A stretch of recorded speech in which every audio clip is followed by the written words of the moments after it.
Hi, and welcome to the DVM Project interview. I'm Dr. Melanie Barham, founder of the DVM Project, and I'm joined tonight by Dr. Leann Bennedetti, the veterinary coach. Welcome, Leann. Hello, welcome. Thank you.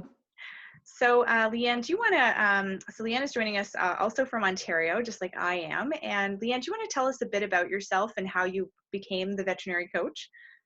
Yeah, sure. I am a 1996 graduate from the Ontario Veterinary College here in Ontario from Guelph.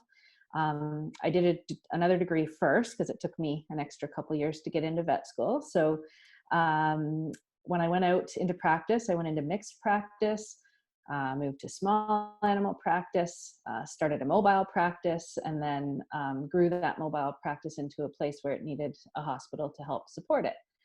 So we built Georgian Bay Veterinary Hospital to support that mobile service, and that opened in 2010. And to be honest, through most of my veterinary career, when I look back at it, at least, or certainly over the last 5 years, what I really felt was a lot of the struggle and lacking was support, like personal support. And the journey that I went through with from a self-awareness and leadership and, starting to think about resilience and all of that kind of stuff really took me in the direction of coaching. And I encountered people that called themselves coaches in the veterinary world. And I was like, whoa, what's that? Wait a second. And I essentially was hooked and really started the veterinary coach so that I could support veterinarians and give them the personal support that they need in their career, and veterinary team members too. So yeah. Awesome. That's in a nutshell. Can you explain where you're at now? Like I know you still work in the practice that you Yes. started. So can you tell us a little bit about that? Yeah, I still work in that practice. So we built that practice in 2010. I took on a partner in maybe 2.5, 3 years ago, and actually sold the other half of that practice to her last fall, and decided to just kind of work there and be a veterinarian again, which I am enjoying immensely. And that allowed me to, kind of have a hybrid, still a veterinarian, and work on my coaching stuff as well. So that's where I'm at. I'm 2 days a week in practice, working at the practice that I built and sold, and working on the veterinary coach stuff as well. Awesome. That's really cool. So you've had such a breadth of experience in mixed animal practice, and then going from mobile, then to a hospital situation, and then to transitioning to part-time practice and part-time out of practice. Can you tell me a bit about the transitions that you made, and how did you know it was the right time to make those transitions, and how did you feel during those kind of, if you feel okay to share those things? Absolutely. I think that most of the time it was a change out of, I guess, a forced change, for lack of a better word. I think that we all try and do things. When we make a choice to do something, we hang in there and try and make it work. And I think that at some point, you have to take a look and see what's working, what's not working. And I think in most of those situations, whatever scenario was happening came to a point where I was like, you know what, this is just really not working anymore, and I need to figure out how to move on. Mm-hmm. And that was kind of step by step through the veterinary part. The coaching part was more of an opening up of opportunity and awareness, and more of a growth type event, I guess. That Brene Brown's like the awakening instead of the breakdown. Some people called it a breakdown. I call it an awakening. So that was a different process, and that was more of a, really kind of trying to be open to opportunities, and really kind of be forward thinking in a positive way, versus trying to get away from what wasn't working. Right. I don't know if That that sounds like makes a sense really or not, positive but way to look. Yeah. That seems like a very yeah, positive change for sure. So yeah, so yeah. did you with getting into coaching, because I know there are people out there in our group who probably would be interested in coaching or learning a bit more about what it is like to be coached. Yeah. How did you kind of dip a toe, or how did you know that it was the right thing for you? You know what? It happened for me. The moment happened for me in Idaho at the Veterinary Leadership Experience, and so I was fortunate enough to be at a conference and saw Betsy Charles speak on emotional intelligence, Oh yeah. and it was like hearing a language that I intuitively had known existed in the world, but never really been exposed to, being a veterinarian in practice for all those years. So right then and there, she had me, and then I said, how do I learn more about this? And she said, we need to come to the leadership experience, which was in Idaho. And, it's a very lengthy story. However, what happened there was, that was the foundational moment where, that whole 3-day self-awareness, exploration, time to reflect, time to see how all of the things around emotional intelligence and positive psychology and all those things kind of just validated my personal experience, and was like, oh, okay, so this all actually has very good reason for why it's happened this way, and what it can look like in the future. So that's what it opened all up for me, because it really changed what was becoming a very negative, backward looking, experience based situation to a positive, forward thinking, creating a path forward, which is really what coaching is all about. Cool.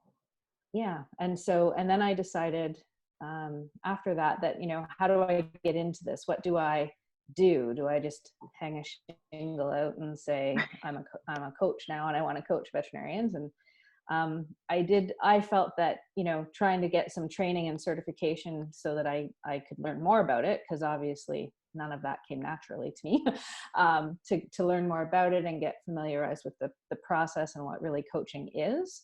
I went to the Adler School of Postgraduate School of Coaching. So that was essentially a 3-year process that I went through there to get certified and credentialed, I guess, for lack of a better word, in that process. Cool. So Yeah. I guess what I'm hearing is that you tried, you heard a really great talk, and then you actually invested in doing some self-exploration and self-awareness through the veterinary leadership experience. And if you guys are online and you have checked it out, or if you haven't checked it out, it is really cool. I have never had the opportunity to go myself, but everybody who I have ever talked to who has gone has said it's just been an incredible transformative experience. So Yeah. please do check it out. It's pretty neat. And then, Leann, did you know any other coaches, or did you know any people that you reached out to, or? No, coming away from that experience, I guess what happened was I kind of got the courage to reach out to some people who then connected me with other people. Because no, I knew nobody. And in Canada here, as far as I could tell, or in Ontario, there wasn't, and there still isn't, a lot of people in that capacity. So I, at that same conference, the one in Collingwood in June, the one Oh, that the Great happens in British Ontario. Veterinary Association, that Thank one? you. Yes, great ideas. That's right. Another person from that conference, I actually reached out to her, and she connected me to someone in the States who is a veterinarian and was a certified coach, How neat. and was doing a lot of that. And so then his name is Jeff Thorin, from Gifted Leaders, and he really helped me he coached me, first of all, as a coach, to really kind of help me clarify what all that looked like for me. So as you were going through the training, you engaged a coach as well, so that you could. yes. And I actually hear that very frequently with people who do coaching training through Adler or other schools, that they engage a coach as well. Yeah. It's kind of, I guess it's sort of similar to if you were, I know when I did acupuncture training, I didn't feel comfortable trying it on my patients until I tried it myself, just knowing what it Yeah, felt like. Yeah. So, absolutely. um, so Leann, tell me a bit about what it does feel like and what it's supposed to, what you're supposed to get out of coaching and what from your perspective as a coach. That's a great question. I think the biggest, so if I'll speak personally, which I think it also is kind of what I hear from most people, um, it really kind of just gives you the time and the space, like safe space, and someone who you have a connection and a trusting relationship with, to, kind of say what you really think. And then when you hear it back to you, you're like, oh, that's not really what I mean. Like, that's what I said, and that's what I'm hearing in my head, but that's not actually what is real. Mhm. And so the reflection, the self-reflection, um, is huge, because that really does allow for, um, true awareness, true perspective shifts, and true, which opens it up to change, right? That opens you up to, if something is not going the way you want it to, then you kind of have to figure out how to change that. And so, my big kind of saying is, what coaching did for me was, what it gives me is the ability to name it so I can tame it. Yeah. Because generally speaking, if I can naming it's the hard part. But as soon as I name it, I'm like, oh, I'm all over fixing that now, because now I know what it is that I have to fix. Yeah. Um, Cool. yeah. Now, do you think then also, I know one thing, so I had a coach as well, and one of the things that I know for sure was that they have to be willing to put in you have to be willing to put in some work before it's going to be a useful and productive relationship. Like, it's not a place you can just go and, like, it is a space, but it isn't a place you can just go and, I mean, you could just whine to them, I suppose, you could share all your challenges, but it isn't going to be super duper productive. No, it's not. And that is kind of the key, is that the coach is not there to do any of your work. Mhm. The coach is there to hold the Hard, space and be the right? mirror. I know, right? And it sounds easy, but it's not simple. Or sounds simple, but it's not easy, whatever that saying is. Yeah, the coach, you have to really want to, take the time to really invest in yourself, and take the time to really be open to self-reflection and, change, and to dig deep, below the water, as I call it, like, for values and strengths and core beliefs and, mindset and state of being even. So it's deep stuff, and it's big stuff. Mhm. And no one else can do it but you. So yeah, there's definite time and energy investment for Right. sure. So what you're saying, Leann, is that it's not going to be all like sunshines and unicorns. No, no, it is not. Maybe at the end, when once you get through the work, yes. No, I think, and that's another thing that, Ebony, who I ran the Global Vet Career Summit with, Yes. she and I were chatting one day, and she said, she said, people always say, oh, I just love self-development and self-reflection. And she's like, Mhm. nobody actually, when they're doing the work, nobody loves it. It's just, I know they haven't done the work if they say they love it. That's right. It's Yeah, true. that is very true. I would agree. So you have to get comfortable with being uncomfortable, but it is going to be worth it in the end. Yes. That is absolutely true. Yeah, for sure. Cool. And then maybe do you want to cover, because I think coaching, as you say, is relatively new to the veterinary profession in Canada, Yes. potentially in the other parts of the world. And I know in the executive world, it's really a rite of passage to have, and it's like a badge of Mm, honor to have an executive coach. yeah. So do you want to talk a little bit about the differences between, maybe a coach versus like a therapist or something like that? Sure. Um, that's a great question, and it definitely, it's talking about all the soft skills and all that warm, fuzzy feelings and all that kind of stuff that we equate with therapy, I think a lot.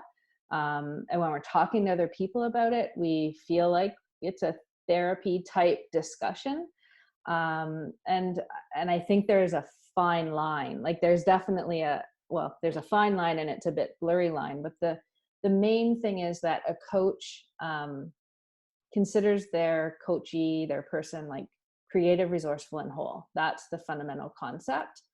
And if you're struggling with something that is what would be considered a diagnosable condition, like anxiety, depression, full compassion fatigue or something like that, then you're not necessarily in a place where you are creative, resourceful, and whole, right? Like you may be struggling with something. Mm-hmm. And part of the coach training that we receive is making sure that that person really is in a space where they are able to do the self-reflection that they need. And so a lot of it is the technical answer for that is, if we want coaching is for people that want to look forward and make a plan for moving forward. Therapy is mostly about looking backwards Mm-hmm. and seeing what happened and seeing, trying to figure out why things happen and what meaning can we make from what happened in the past. So that, I don't know if that answers your question, but that's kind of the best way that I can explain it at this point. I think that it is a common one. Yeah, I think that explains it too. Like it's a different relationship than you would have with Absolutely. a therapist or a psychiatrist or a psychologist or anything like that, right? And there are distinctions from a legal perspective, and then from from other perspectives too, I suppose. So 100%, and there are part of the ethical guidelines of a lot of the coaching facilities are that you do determine the difference, right? And that the coachee and the coach are both well aware that there is a line there, and aware that when it may or may not be crossed. Gotcha. So, yeah. Yeah. Thanks for. I feel like that got a bit heavy for a second, but no. Yeah, it's and it can get heavy. That's okay too. Yeah. That's good. I'm going to open it up for questions. We've been going for about 20 minutes, so I'm going to canvas and see if there's any questions. If you have questions, just pop them in the chat. Or you can also, I've muted everybody who are non-video participants, but if you want to unmute yourself, I think you can. If you can't, then just let me know via chat. I won't unmute everyone because there was quite a bit of background noise from some people. And I'll check in the Facebook group as well and see if there are any questions or any private. Sometimes I get private messages as well. Sure.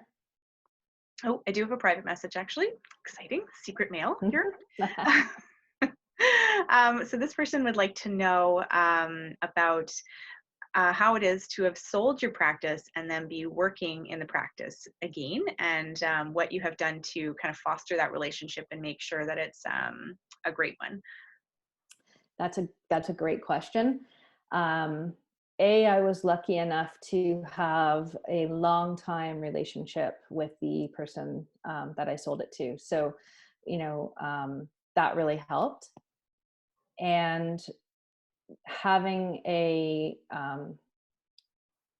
cordial and respectful, kind of conversation when the decision came to be made for me to sell and step out of that situation. I think the main thing was maintaining respect for each other and compassion for each other. And because we were both able to do that, that allowed us to be in a situation where, I think she's happy to have me there still. And I'm able to to be there. For me personally, my thing that I struggle with is taking on too much responsibility for everything. And that is, in the end, I think, why practice ownership did not serve me anymore. I ended up, holding on my shoulders the weight of every patient, every client, every person I interacted with, every team member, everything. So not owning the practice has been a much healthier thing for me, which has allowed me to go to work in a much more positive mindset. And so the combination of those two things means that, for the most part, we have a good working relationship, and I really still enjoy being a veterinarian. which is something I had lost along the way. So I'm happy to have it back. Yeah. Yeah, that's cool. It's a really Yeah. nice So way. it's mindset. Yeah. It's core values and mindset. Yeah. Oh, back to this coaching thing. I know. It all comes back. Yeah. Cool. So is there anything else you'd like to share that you wish that veterinarians knew about coaching or about career paths or anything, or advice that you'd like to share? I think we talked about the difference between coaching and therapy. I think the big difference that people don't understand is the difference between coaching and like consulting, teaching, training kind of stuff. And I think that because we're really good, like we have had really good training, really good teaching, skill-based, all of that kind of stuff. I think you and I both have kind of done some stuff around like the being versus doing, right? Mm-hmm. And so the doing piece, I think we have really good skills with, and the being piece, it's easier to be told what to do, and just do it versus trying to be right, trying to be strong and be resilient and be a positive influence and be all those things. So coaching really lends itself to strengthening and supporting the being piece. And that's not something that we're used to at all. And that circles back around to the support, the support, the support piece, right? And I think that we think we need support and teaching and training on skills. And I think we actually need support on how to be stronger and be more balanced, so that we can do our job.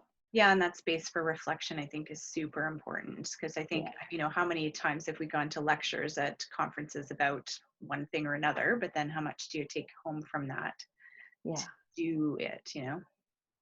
and to take that and put it into practice. Just Yeah. it's sort of the same thing as, like, I know how to lose weight, but do I? Kind of thing. Like, Yeah. we all know, Yeah. or we know that you shouldn't, that you shouldn't eat sweets in the evening because it's not great for you. But do we do that? And we all know the science behind it, but do we do it?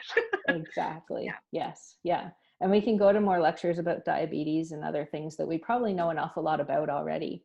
Yeah. And we don't get an opportunity to really have that time for ourselves, right? And support for ourselves, and to think and reflect and figure things out and get that foundation strong for us. Like, Yeah, and that's me. particularly as professionals, and I think probably all professionals suffer from the same thing, where you start in vet school, and even like all the way up to vet school, you've been leading up to that, and then you're go, and you're proving yourself, and you're doing the type A thing, or even if you're a type B person, you're still trying to be a type A.